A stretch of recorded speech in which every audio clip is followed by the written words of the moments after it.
Welcome to the Order of Soul, to our new chapter, Third Eye, Masculine versus Feminine, the Hidden Truth.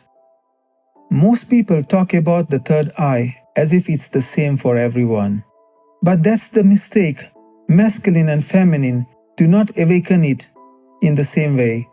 And because nobody tells you this, seekers get lost, wondering why their path feels different.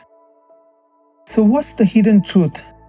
Why does masculine energy approach awakening through discipline, while feminine energy approaches it through surrender? The ancients understood polarity. In India, seers spoke of Shiva as the still witness, masculine presence, Shakti as the flowing energy, feminine awakening. In Taoist practice, the Apadansan, balance yin and yang.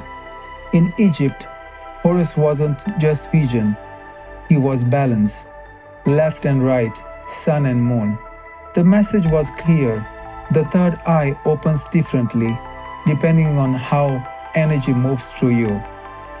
Look at life around you. The masculine feels strongest when steady, focused, disciplined. The storm passes, but he does not move. The feminine feels clearest when she releases, trusts, and flows. Her intuition sharpens when resistance falls.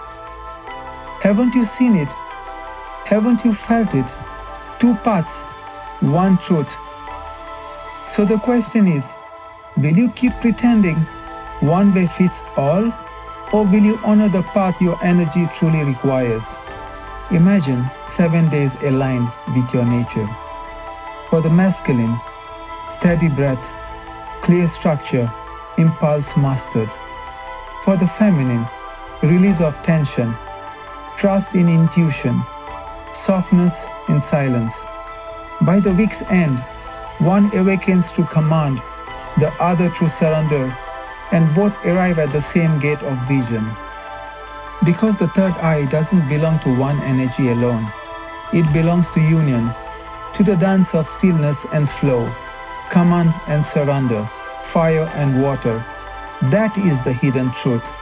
Now tell me, do you awaken through discipline?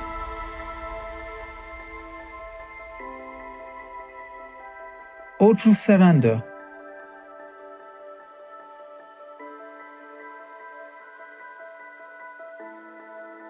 Comment below, subscribe, and step deeper into the order.